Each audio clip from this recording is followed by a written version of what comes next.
Bears 17, Giants 13. Welcome to Talking Giants. I'm your host, Bobby Skinner, here with my co-host, Justin Pennick.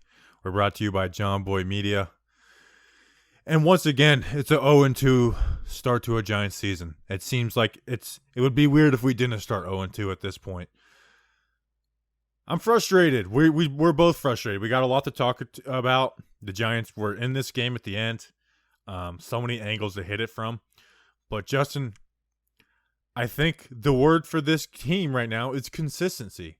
And we need to talk about Saquon, but we'll talk about that first. Consistency, man, is we can't get consistent play from any position group. Whether like Leonard Williams, Dexter Lawrence, last game, dominant. We don't see it this game. The offensive line, bad in the last game. This game actually looked pretty good, and I'll break down some of the sacks and stuff. It's just frustrating because this team can't be like consistent at any position.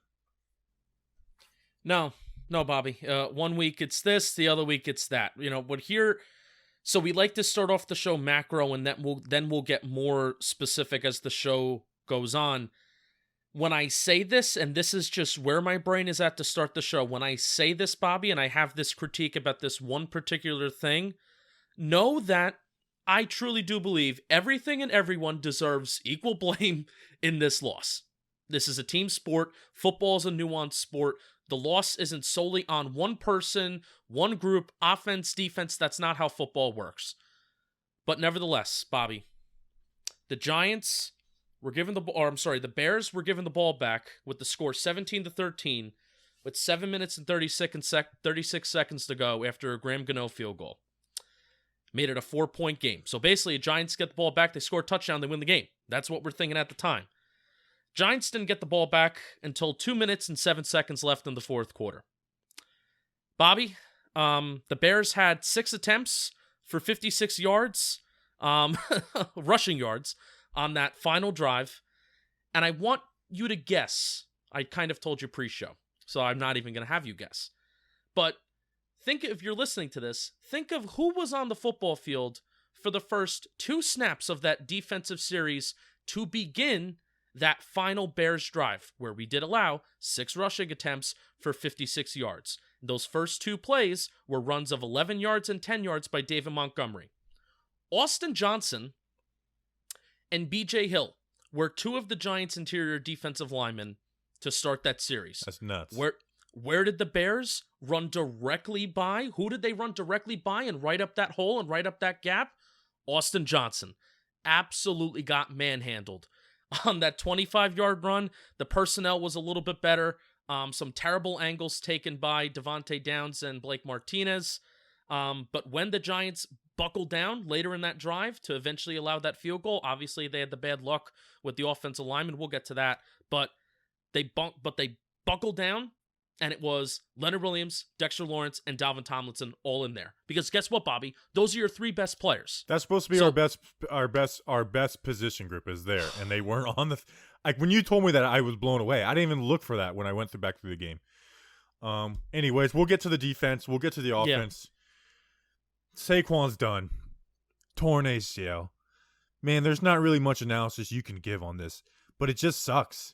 And I feel my heart breaks for the dude anytime that happens to anybody, but especially a guy like Saquon, man. And this was Daniel Jones' first game where it's like he's got all his weapons and literally can't even get to a halftime before losing them. And then Shepard gets hurt again at the end of the first half. It kills me for Saquon, man. And I don't know what you do going forward. Yes, Adrian Peterson came back from a torn ACL and dominated. But you know what? That's like, we talk about that because that was just such a freak thing. Now I'm rooting for it. I just don't know what happens going forward. I mean, his whole mission now is to come back and get healthy. I don't want to talk contract and stuff because anyways, he's not going to get a contract in the offseason anyways. Yeah. But it just sucks, man. I don't know what he does. He also deleted all his Instagram posts except for one tribute to Kobe, which was just like weird. I don't know what his thinking behind that is, so I don't want to speculate, but that was just like kind of some weird stuff. I just feel for it's heartbreaking to see that happen to a guy. He's probably just in a bad place. It's his livelihood and it's his profession that has almost went up in flames. Think- Saquon Barkley Think knows. about how a bad day at work affects you, and then think Yeah. about that like something of that, something equal to that happening to you. I mean, it's brutal. Saquon Barkley knows the shelf life of running backs. He knows the position that he's playing. He knows that the position that he's in contract-wise, we're not going to get into it. But for somebody who has a C on his jersey, for somebody who the Giants have so much invested in, and whether you agree with it or not, the Giants have a lot invested in him, and that's mainly why it absolutely does stink, both on a personal level because you root for Saquon Barkley, you root for him to succeed, but also on a football level because the Giants have so much invested in him.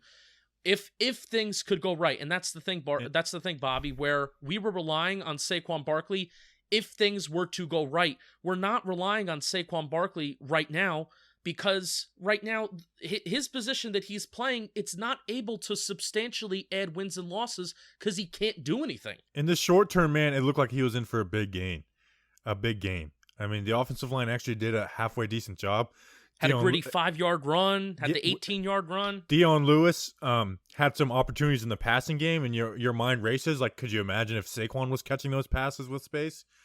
I mean, it seemed like he was in line for a big game. And there was a couple Dion Lewis runs where he got like 3 or 4 yards, but in your mind, you're like, man, if Saquon had that and he just bounces it right there instead of cutting it back. So that's on the short term. Long term, I mean, it just sucks. I mean, we're not going to sit here and talk about 10 minutes of what it means contract-wise and people that come back from ACLs. It just flat out sucks, dude. Like, it's one of the worst things about sports. We saw it happen around the NFL all day today. But, man, I wish we were talking about Saquon's blocking right now instead of freaking this. Anyways, I got nothing else on it, man. It just sucks. Yeah, Bobby, in the long run, I can't tell you if Saquon Barkley was going to add wins or he was going to add losses to this football team. And that's just the unfortunate circumstance that he finds himself in because he plays a position that just doesn't have a ton of value. So I don't know if Dion Lewis, is he going to really substantially not cause us to win football games because Saquon Barkley is in there? I don't know if that's the case. But today we'll just talk about how much it does suck because it really does stink for him and it stinks for the team. And you really did Plus, see, I don't by feel the like way. arguing right now. Yeah, you really did see, by the way, just how deflated, at least until the second half, the team was. Where that entire second quarter, Giants were done. Like, they just looked so uninspired to do anything on the offensive side of the ball. And I know this isn't like us because we like to talk substantial football, this player performance, this stat, this and that. But Bobby, I just got the feeling watching the Giants offense in the second quarter until they started to come out in the second half and they looked pretty good. I just got this feeling that nobody wanted to really be out there. Yeah, I didn't want to be out there. I mean, it's brutal. You don't want to be watching it. All right, let's talk about the offense. Let's start with the quarterback. It starts out rough, man. First on the first drive of the game, fumble. I have all the sacks written down. We'll talk about that one. Andrew Thomas, he mistimes his punch, leans forward. Quinn gets him. That sucks. After that, Thomas was actually pretty good. We'll talk about the other sack where they were like, it was basically a 6-on-5. Anyways, the fumbles, man. It's we said, coming out of last year, you're like, hey, like, I don't expect this. Like I'm not gonna like downgrade what I think of him based off the fumbles. He needs to fix it. But now this is the point where he fixed. Like, that turned into 3 points for the Bears. That's a huge play right there, and that's why he can't fumble. He had time to throw. It wasn't there. He's got to put 2 hands down on it. It sucks. It doesn't make me want to give up on a QB, but it just sucks. Like, you can't continue to do that. I got faith on the guy, but the fumbles just suck because they are putting points on the board for the other team. We talked about how turnovers are unacceptable last week, and that's the little thing that Daniel Jones needs to fix. And now we're talking about them in a different way, where this week, I don't really put the interception on him. No, the interception was Evan Ingram's fault. It was 3rd and 8. Evan Ingram slips. Because he slips, it hits it. The DB is there because he slips. It gets popped up because it wasn't like a bad read, but because Ingram slips, it gets popped up. They catch it. I mean, if it was 1st and 8 and he's trying to force a throw like that, it's one thing. But it was 3rd and 8. The interception, I don't put on him. And that's where, and also that leads me to another point. The whole, like, he's got to throw it away at times. I get that. Like, you got to pick and choose your battles. But you know what? If Daniel Jones takes a sack on 3rd and 5 on that 92-play drive, instead of, as he's being tackled, flip to Dion Lewis, which is a reckless play, but it is ballsy, we don't put that touchdown on the board. So that's the battle. Like, yes, we want him to clean up mistakes, but also his willingness to make plays is why we like him, and it leads to a touchdown on that drive. You don't get a touchdown on that drive if Jones plays like Marcus Mariota. And that's what I keep saying. Is like, stop looking at this as, with Jones, as, a fumble. Look at it as, who is he as a football player? And that's who we want. I'm so tired of people want, one, granted, he's not having a year 2 like Patrick Mahomes and Lamar Jackson. That's not who he is. Granted, I think his player comp is Big Ben. Anyways, like, we want him to take chances and be ballsy, especially in year 2, of which is a rebuilding year. I want him to take chances. If that leads to turnovers, I would rather have that than some pussyfoot quarterback who checks down and has a 68% completion percentage and 6 yards per attempt, but when it matters, they are afraid to make a play. And they take sacks. They take 8 sacks a game like Marcus Mariota. I would rather have that. Now, long term, turnovers have to get cleaned up. But people, like, just forget that, like, QBs develop. Like, I feel like people forget that. And I know I shouldn't be letting that whole thing lead this conversation, but I feel like it had to be said. And I'm not going to do that every time we lose a game this year. Yeah, Bobby, I really don't feel like talking about Daniel Jones really at a substantial length this week is necessary. Some analytics stuff, his completion percentage over expected was a positive. Once again, it was really in the second half. Yeah, and also if we're talking about taking chances, Bobby, largely I think a football fan's brain goes to taking chances down the field as it relates to a quarterback. His 10 to 19 yard range, he was 6 for 9 with no interceptions, no turnovers. And the one attempt that he had 20 plus yards down the field, it was a completion. Same thing last week. He had very good numbers, 10 to 19 yards, and the one attempt that he took 20 plus yards down the field, he completed. So it was very similar to last week. Daniel Jones, it's outside the turnovers. And the thing, I kind of want to go back to that interception. I really, really want to know what the play call was on that Evan Engram interception, because if it was a Y option, and all of the reading that I've done on Y option and all of the time that I've spent listening to Jason Witten and Jason Garrett talk about the Y option, it is very open to, number one, it's very open to interpretation, and it is very open in terms of where a tight end could go. If Evan Engram had the opportunity to break away from the defender, I don't know why he didn't. He had the entire middle of the field wide open. Instead, before he slipped, he was breaking right into the cornerback, and that's where Daniel Jones threw the ball. So if that I don't know what that play call was, but I don't know why, if Evan Engram had the option to break away from the defender, I have no idea why he broke right into him. That leads us into yeah, we don't need to do the whole Jones thing. I mean, people, if you're listening, you probably know where we stand on it. Especially you can't fumble. You can't fumble the ball. You cannot fumble. You cannot turn over the ball. Done. You can't do it. But also, he's on pace for 8 fumbles this year. What did we say? Let's cut them in half. That's on pace for cutting it in half, and then some. So we didn't expect him to not fumble the entire season. And if you did, I love you because you got high standards, and I love that about people. And there's one interception that's on him this year. Yeah, the Watt interception is on him, but it's also I don't say that's not on him. That was I say the one in the back of the end zone is on him. The Watt interception's not on him. I think it is. It's just a great play by Watt, but it also exactly. He did throw it to him. It didn't someone didn't slip. But anyways, we're nitpicking with that. You brought up Engram, dude. I know the whole wide receiver stuff has been over. We've kind of been against it, but at this point, I'm down for it, especially if Shepard's out anytime. He was our leading receiver today, right? 6 catches, 65 yards. But I'm just kind of out on Engram as a tight end. And he played out wide a good amount this game. So maybe that has something to do with it. I'm just An Evan Engram play led to an interception. Like, Evan Engram caused an interception in this game, and that's frustrating. Yeah, I think Evan Engram actually had 8 catches today. Six for 65. Oh, maybe he had definitely 8 targets then. It wasn't until the Giants were actually flanking him out as a wide receiver in 11 personnel. So technically, do you count that as 12 personnel? I guess so. It wasn't until they were flanking him out as a wide receiver that the offense showed any kind of substantial signs of life.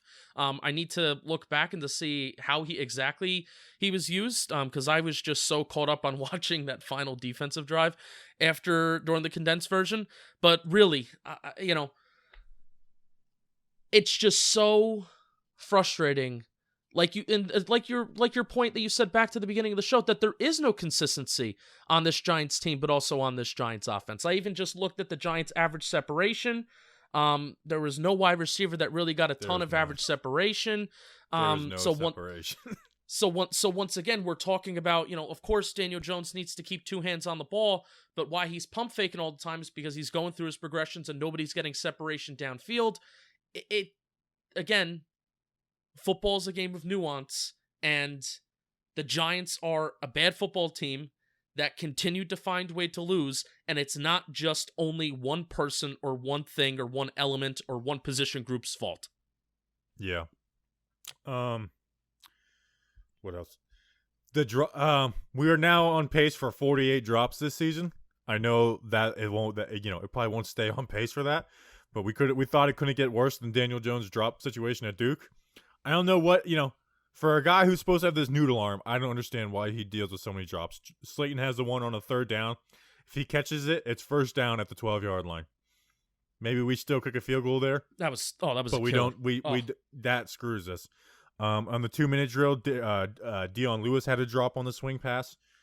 That play doesn't probably turn. He only gets 5-6 yards, but nonetheless, it is a play. So yeah, on the offense, do we have anything else from like QB, running back, wide receiver, tight end, or can we talk about the offensive line a little bit? Yeah, let's talk about the line. I'll kind of let you rock and roll with that. I mean, this Giants offense is just a team of what ifs. What ifs, what ifs, what ifs, and we've been a team of what ifs. Even going back to 2016, where we actually won 11 games, we have been waiting since then for the offense to really break out, and this is 2 different quarterbacks, and I believe Daniel Jones will get there, but it sure is getting frustrating that one week it's this, the next week it's that. So we're a team of what ifs right now, and it's incredibly, incredibly frustrating. That's why I kind of prefaced the week 1 loss and why we were so positive coming off of that loss is, yes, there were positives, but week 2 is a great opportunity to fix up those things, and then they didn't go out there and they didn't do it. So that's why you're really frustrated by this. It was a winnable game that we, I don't want to use the word should have because the Bears probably said the same exact thing about us, but it was a winnable game that we didn't win. We don't need to break down the last play to take. It's a hard play to convert. Anyways. On the offensive line, I mentioned the first sack, just bad play by Andrew Thomas. I'm looking forward to seeing how he played as a whole, but that was a bad play, and I said it. For who I am and like my thoughts of players, an Andrew Thomas sack to a Daniel Jones fumble is as bad of a bad of play for my reputation as there can be. That was brutal. Just a bad play by Andrew Thomas. The other one, Gates and Will Hernandez did a stunt. Gates actually did an awesome job. Passed it to Will Hernandez, picked his guy up. Hernandez gets beat inside. Kind of a coverage sack. I counted 3.18 seconds from throw to sack. It was on 3rd down. And if you watch on the play, and I'll probably do this on my offensive line report this week, Ratley's running a chair route, which is basically a slant, and then you sit on and go outside. If he just keeps it as a slant, and you can't just like change. Actually, you know what? You can change routes in mid-play. Like if he just runs it as a slant, it's a 1st down. He sits on it and goes to turn outside. By that time, Jones gets sacked. If you want to blame it on one person, it is Will Hernandez on that play. The other one, where it came Khalil Mack from the left side, it was literally 5 versus 6. The 5 guys that were blocked were fine. Khalil Mack was unblocked, and it was instantly. You could say Jones could have tossed it to Dion Lewis, but honestly, if he tried, it probably gets tipped up by Khalil Mack. That's how quick it happened. I don't know who. Like Jones needs to, set a bet. They need to keep Dion Lewis in on that play. I need to rewatch it, but in my mind, you need to keep Dion Lewis in on that play. And then the fourth one, I didn't write down because I think it was there one where Jones kind of like ran up in the pocket and then kind of put two hands on it and accepted a sack. It was like 1 yard loss or something. Yeah, it was basically a 1 yard loss. So I don't view that as a sack. Smart. I view that as like Jones considers the play dead, doesn't want to fumble kind of thing. Yeah. Yeah. I could be remembering wrong on that. No, you're right. But as a you're whole, 100% right. Do you remember saying Cam Fleming's name? Do you remember saying Kevin Zeitler's name? Nick Gates? I'm interested to see you break down some of the run game, but if we're just talking solely pass protection, no. But definitely, I saw some Kevin Zeitler plays that made me shake my head a little bit, particularly in the run game. I can't. Bobby, I don't key in on that stuff enough during the game. Obviously, I'll do my offensive line. Yeah, report, no, obviously, but so that's pass protection. Again, for facing a pretty formidable front. Could have easily been a lot worse, and we have seen worse. But Russell Wilson pick 6. Bobby, not good. It was tipped up though. Bobby, no matter how much I want to talk about how throwing the ball is so effective, and throwing the ball, passing is king in the National Football League, la da do. We do need a running game. We do. Daniel Jones can't just solely be efficient. And then that leads us to success on 2nd and shorts, on 3rd and shorts, or even, you can't even just pass on 1st and 10 anyway. Again, football's a game of nuance and it's not just black or white. We need a running game. Daniel Jones is the leading rusher for the 2020 New York Giants. Come on. You can't live like that. You can't win like that. I think he has 48 yards on the season. That's brutal. And if, obviously Saquon went down. Saquon had, 24 yards or whatever today? 30? I mean, like him. I'm going to do it. Hold on. I'm looking up the stats. Giants, Bears. Look up the stats. Let's see. So Saquon had 6 yards in week 1. How many yards did Dion Lewis have in week 1? 1? Yes, 1 yard. Because he had that one attempt that went 48, 55, 56. The running backs on this team have 56 yards on the season. Daniel Jones has 43. The Chicago Bears had 56 rushing yards on the final drive of the game alone. Exactly. They got away from the running game, once Saquon went out. But they were also losing, so you have to get away from the running game. Right. You're so losing that's why by 17-0. There's obviously nuance to it, but yeah, it's brutal. For a guy that people are trying to run out of the building, he seems to be let me stop giving that kind of attention to like 12. I really don't know. Online. And Bob, this is an online point, and then I kind of want to move on to the defense because I think there's some fun discussions to be had. But I want to say fun's the right word, but I get what you're saying. Interesting. I really don't think people are trashing as Jones as much as you think, because no, they're not. They're not. You're right. You're 100% right. It's just my mentions. You're 100% right. It's people in your mentions that know that you're the Jones dude, and I know that's why they're getting at you. So don't let them get to you. I really don't think. I think people are being smart about Jones and just more or less. I don't know what people are I haven't. I know exactly it's me talking about my Twitter is a cesspool, and that's why I try to not let it dictate this show as much as we can. So every once in a while, we'll make some points off it. Anyways, all right. You're right. Let's take a break and move on to the defense. All right, let's talk about the defense. All in all, when we look back at this one 3 weeks from now, you probably don't say bad performance, but there's definitely some bad in there mixed with some good. As we'll finish off probably talking about James Bradberry, which was really good.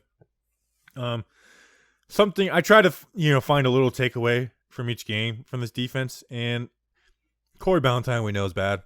James Bradberry we know is good. But I looked at it, man, and something I obsess over is what does a defensive coordinator do on 3rd down? And I like that Graham tried different things on 3rd down in Miami. But the one thing I did not like is these 3-man pass rushes on 3rd down. Justin, and I went and counted it after the game. When Patrick Graham rushed 3 pass rushers, the Bears on passing when they passed, the Bears converted 6 out of 7. Justin, the one that didn't was 3rd and 18.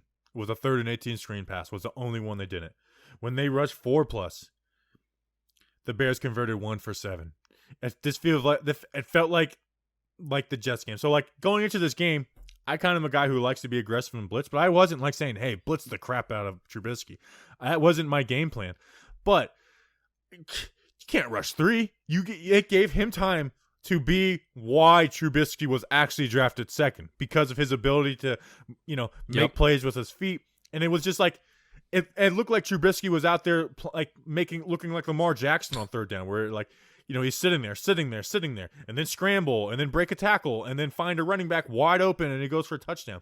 So that was the most frustrating thing about this game plan from Patrick Graham. I wasn't asking him to blitz. I'm not going to go do hindsight 2020.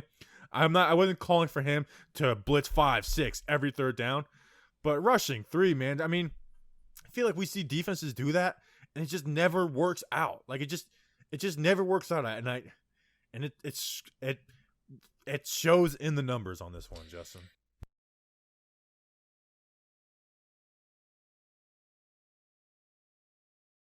And also, I didn't feel like, and again, this is feeling because we're reacting, I didn't feel like there was any kind of elaborate looks that was pre-snap. Guys were moving around. I really didn't feel like I saw that this game, and that was unfortunate because we saw that a ton the previous week. The Mitchell Trubisky, the touchdown that Corey Ballantyne allowed. That was when Mitchell Trubisky had like 6 seconds to throw the ball. Our standards aren't high for Corey Ballantyne, but I mean, come on, man. Yeah, come on. That's brutal. At the end of the half, too. I mean, that's a game changer right there. Now, I'm not mad at the defense because at the end of the day, they only gave us 17 points. I feel like we're having the same conversation as last week. But that's just like, you can't have that. Like that's just a play you can't have. No matter what our bar is for you, you can't have that play that Corey Ballantyne had at the end of the half. That one I counted as 3. That did come on a 3rd and 8, by the way. I'm also thinking of the scramble that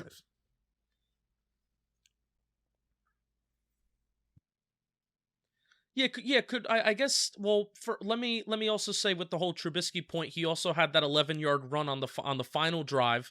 That was a lot of him improvising and doing what what he does best, which isn't a lot, but he certainly looked good this game. But Bobby, that first touchdown. Now you can argue the Bears were going to score a touchdown anyway. That first touchdown, Nate Ebner and Julian Love. Julian Love is the most significant guy because he actually was a guy that wound up on the ground. But Nate Ebner just missed guys Montgomery. Jogging on the backside too. Oh my God, it was terrible. And we're looking at, even a lot of the beat reporters tweeted out, and we were just thinking too. All summer, the last 4 years, he hasn't seen the first 3rd down of the game. Nate Ebner was in at linebacker, and that was my first tweet of the game. Was Nate Ebner is playing?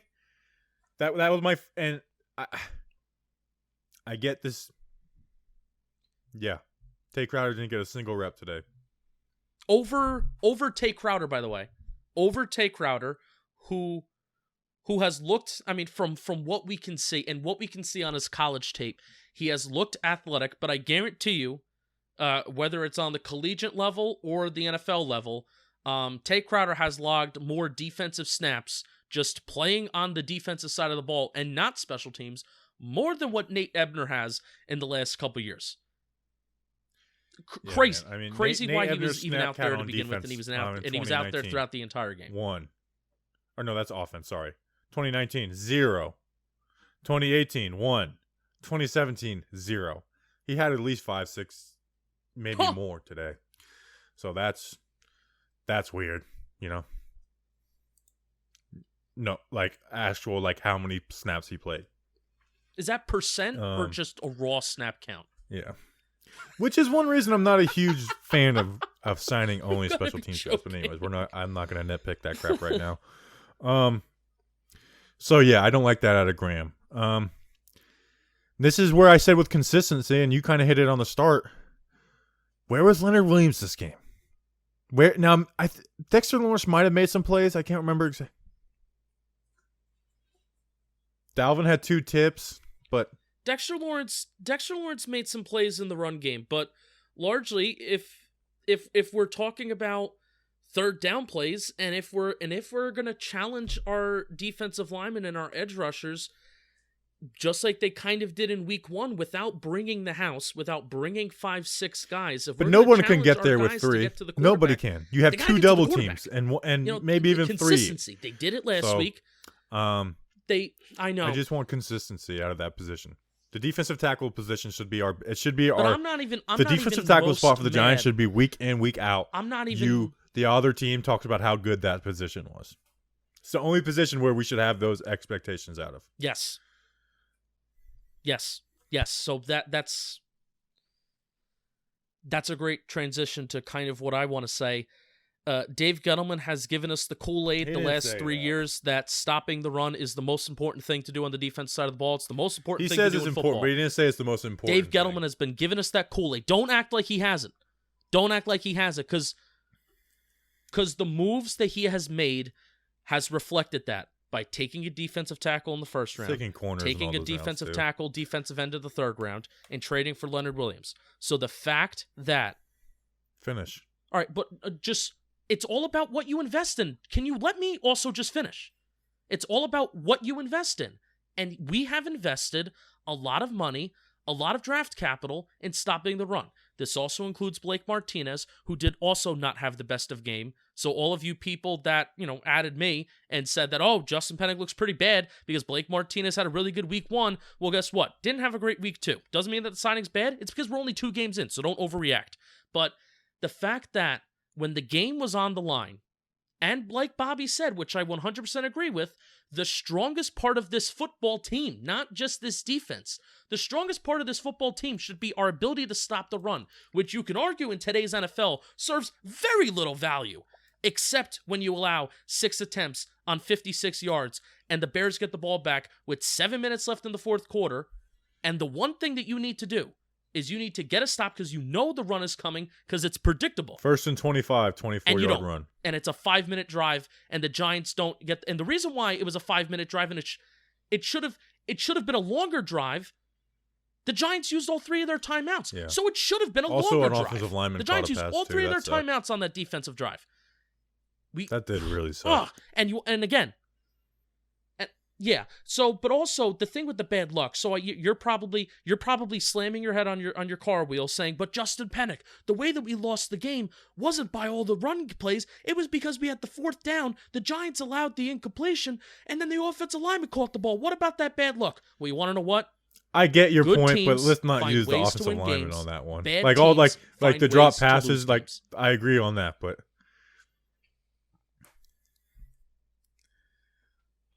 Bobby, they should have never been in that position to begin with, because on that 1st and 25, where Blake Martinez takes a terrible angle on Montgomery and Devontae Downs absolutely gets his ass kicked, and they allow a 23-yard run on 1st and 25. You want to know what it means when an offense is running the ball on 1st and 25? They're conceding the drive. They're conceding the play, and they're hoping that something good happens. And the Giants just allowed them to come right back into the game, and they gave him the game on a silver platter. So I know I said last week that if you're expecting anything from this defense, you should change your expectations. But that's also when we're talking about we're losing because of Corey Ballantyne, we're losing because of Darnay Holmes, and we're losing because because our pass defense is inconsistent. I'm not talking about if we're losing football games because our rush defense is terrible. That is the one thing that we have been told, and the one thing that we should be confident in based off of how this general manager in this front office has talked about this football team. And that's on wild. them. And it's also on the coaching staff. Also, why is he Austin shouldn't Johnson honestly be on the field at all with that field 3-man rotation for the first 2 Dak, plays of that Leonard drive? and Dalvin? Why? Honestly, and BJ Hill, Austin Johnson should get 0 snaps a game. Like, I didn't say anything about him playing against Pittsburgh, but I agree. He should be getting 0 snaps a game. BJ Hill should get the 4th man reps.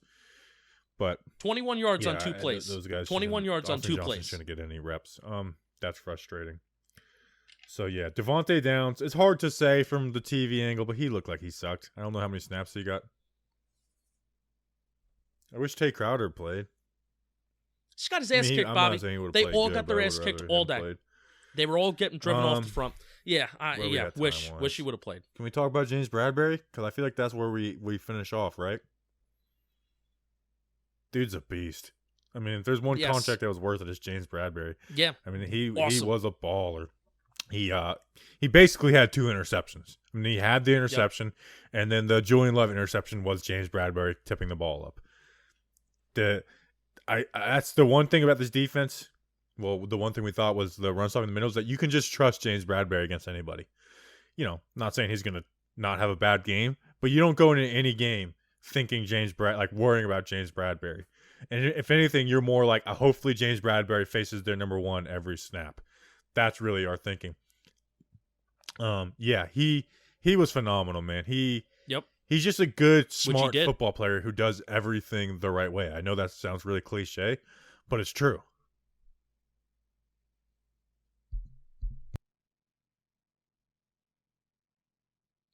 Yeah, Allen Robinson was limited to 3 receptions of 33 yards on 9 targets, by the way. Sheesh, look at that.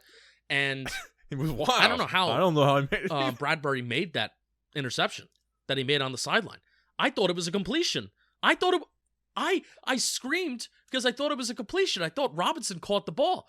And it turns out that Bradberry has the interception, and that completely turns the game. So I had my rant about the Giants defense, and I had my rant about the final drive, and they were getting gashed all day, by the run. But James Bradberry really, really did flip how we feel, and really, really did have a great day where you look at this pass defense as a whole, and they say, you know what, they made some plays back there, and they put team in a good position to win. Besides Corey Ballantyne and Isaac Yiadom, which I guess maybe we can even flip to that. You clipped the play, and I was thinking about clipping it of they Yiadom just look clueless. They look clueless on third down, just literally turned around. It looked like a Madden glitch. That's I don't know how else to explain it. Maybe it's something I don't understand about the cornerback position. I admittedly don't know a ton about the cornerback position, but it looked like a Madden glitch. It really did.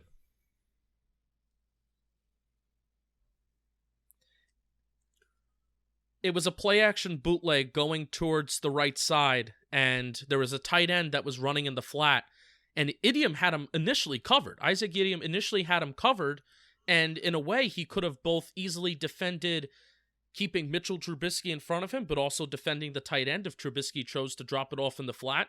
But instead of doing either one of those things, he turns around and he just runs towards the end zone. What I'm thinking is maybe because the Giants have just gotten so beat with crossing routes the last couple years that maybe he's thinking that, oh crap, this is a play action bootleg, so a wide receiver is probably running a crossing route right behind me. And maybe he thinks that there's a linebacker that's going to come up and make a play, but still, you look at that play specifically. You even look at the play that he allowed to Anthony Miller. That was luckily an incompletion in the end zone. That should have been a touchdown. Like the second drive of the game. And then you look at the Corey. No, that was Yiadom. That was Darnay Holmes, I'm pretty sure. Anthony Miller dropped a touchdown in the end zone. I thought it was 27, so we'll have to check back on that. But between those two guys, just completely clueless, and once again we're scratching our heads wondering why Ross Cockrell was not signed. Yeah, Peppers was silent. That could be a good thing and also a bad thing.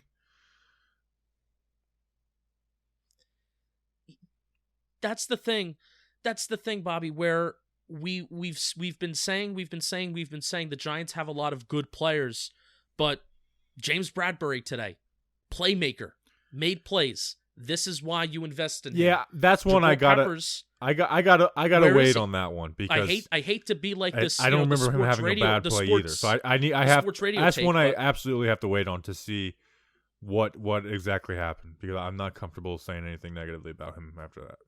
Yeah.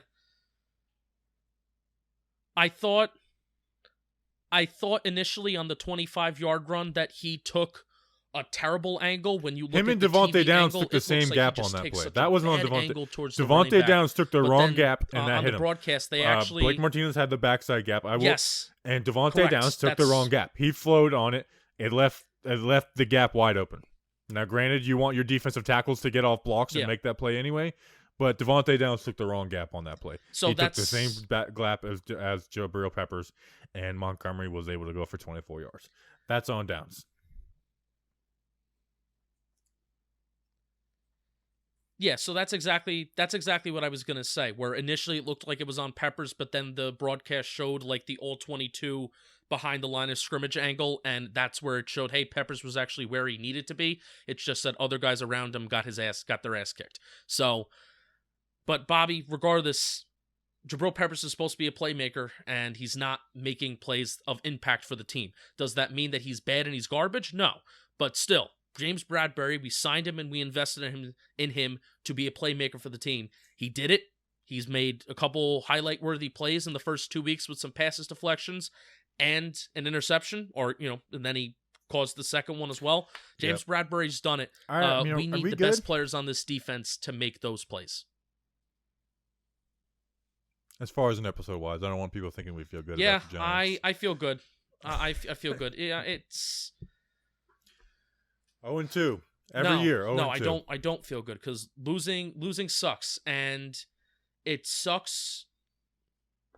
It sucks more that they couldn't build off of what they did last week because they had an opportunity to do it. Because you felt like that even though you take 10 steps forward last week, you take some steps back with the itty bitty mistakes. You take some steps forward, but you just feel like you take 15 steps back with this game, and now. We have, I don't even know, we have no footing, we have no base, we have no establishment. I don't know what to expect really heading into San Francisco next week, partially because San Francisco, they're a tough opponent within themselves, but also we're going to be checking the injury report every day. San Francisco, actually, they're not actually going back to San Francisco. You know how Jimmy Garoppolo sucks is that when he goes down, it's like the third biggest injury to the 49ers, where Bosa's obviously number one, where it's like in my head I'm like Mullins probably could do some of the same things that Garoppolo could do. I feel like I went really good on my picks this week. Anyways, we'll talk about that on Wednesday maybe. All right, that's a show. Listen, this isn't a fun listen, but I appreciate you listening. We'll be back Wednesday with a mailbag and voicemail question. If you want to leave those now, because we don't put out a tweet for it until Tuesday, like around noon, do hashtag Talking Giants in your question, and I'll check that.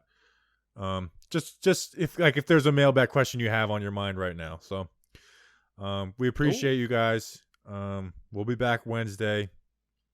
As always, let's go, Big Blue.